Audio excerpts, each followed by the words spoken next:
حضرت ابراہیم علیہ السلام کی قربانی کا قصہ۔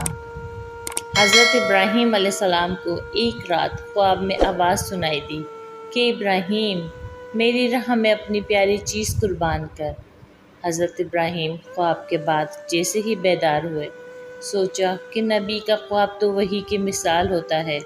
اللہ چاہتا ہے کہ میں اپنی پیاری چیز قربان کروں۔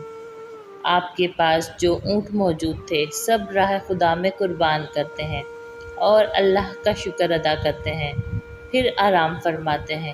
جیسے ہی آرام کرتے ہیں، خواب میں پھر سے آواز آتی ہے، ابراہیم، اپنی پیاری سے پیاری چیز میری راہ میں قربان کر۔ بیدار ہوئے تو سوچنے لگی کہ مجھے تو سب سے پیارا میرا فرزند اسماعیل ہے۔ پھر سوچا، اللہ دیکھنا چاہتا ہے کہ میں سب سے زیادہ عشق کس سے کرتا ہوں، اپنے بیٹے اسماعیل سے یا اپنے خالق حقیقی سے۔ بس جیسے ہی یہ خیال آیا، آپ نے ارادہ کر لیا کہ اپنے فرزند کو راہ خدا میں قربان کر دوں گا۔ صبح اٹھ کے اپنی زوجہ بی بی ہاجرہ سے کہنے لگے، میرے بیٹے اسماعیل کو اچھا لباس پہنانا، آج میں اپنے دوست کی دعوت پہ ساتھ لے کر جاؤں گا۔ بی بی ہاجرہ خوش ہو کر بیٹے کو تیار کرنے لگی اور اللہ کے نبی حضرت ابراہیم علیہ السلام اپنے فرزند حضرت اسماعیل کو لے کر قربان گاہ کی طرف جانے لگے۔ اتنی دیر میں شیطان آیا اور بی بی ہاجرہ سے کہنے لگا، آپ کے بیٹے کو دوست کے پاس نہیں بلکہ آپ کے بیٹے اسماعیل کو مارنے کے لیے لے کر جا رہے ہیں۔ بی بی ہاجرہ نے کہا کہ میں ابراہیم کو جانتی ہوں، بھلا وہ اپنے بیٹے کو کیوں ماریں گے؟ شیطان کہنے لگا، حضرت ابراہیم علیہ السلام نے اللہ کی طرف سے خواب دیکھا ہے کہ بیٹے کو قربان کرو اور وہ اللہ کے لیے تمہارا بیٹا قربان کر دیں گے۔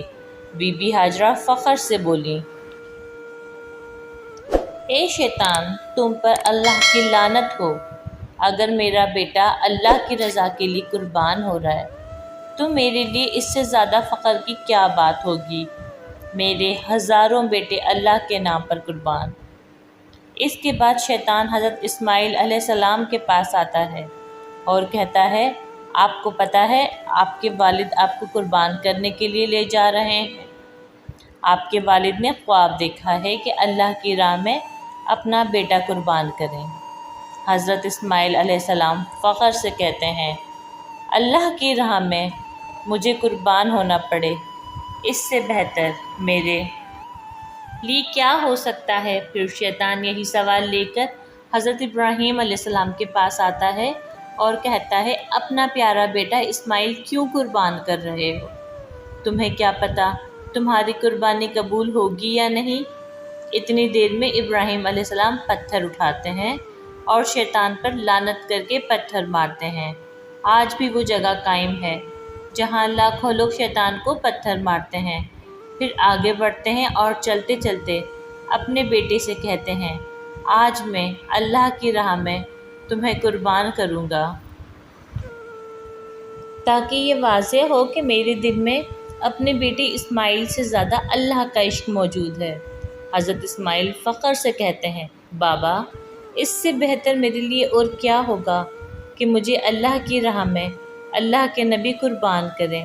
لیکن بابا، میں کچھ عرض کرنا چاہتا ہوں۔ آپ بوڑھے ہیں اور مجھ سے بے پناہ پیار کرتے ہیں، جب میرا گلا کٹے گا آپ دیکھ نہیں پائیں گے۔ بابا، میں یہ چاہوں گا کہ مجھے قربان کرنے سے پہلے آپ اپنی آنکھوں پر پٹی باندھ دیں اور میرے ہاتھ اور پاؤں رسی سے باندھ دیں۔ حضرت ابراہیم علیہ السلام اپنے بیٹے حضرت اسماعیل علیہ السلام کے ہاتھ اور پاؤں رسی سے باندھ کر اپنی آنکھوں پر پٹی باندھ دیتے ہیں اور چھری کو حضرت اسماعیل کے گلے کے قریب کرتے ہیں اور آسمان کی طرف دیکھ کر فرماتے ہیں، اے اللہ، اگر تو مجھے ہزاروں اسماعیل عطا کرتا تو سب اسماعیل تیرے نام پر قربان کرتا۔ یہ کہا اور جیسے ہی چھری کو پھیرنے لگے، اللہ نے جبرائیل علیہ السلام کو حکم دیا کہ جا اور جنت سے ایک خوبصورت جانور لے کر اسماعیل کی جگہ پیش کر۔ ابراہیم اپنے بیان میں کامیاب ہوا اور وہاں ابراہیم علیہ السلام چھری پھیرتے رہے۔ جب خون بہنے لگا تو حضرت ابراہیم علیہ السلام اللہ کا شکر ادا کرنے لگے اور جیسے ہی آنکھوں سے پٹی کو جدا کیا تو کیا دیکھتے ہیں کہ حضرت اسماعیل علیہ السلام صحیح و سالم ان کے ساتھ کھڑے ہیں، اور قربان گاہ میں ایک جانور اللہ کی راہ میں قربان ہو چکا تھا۔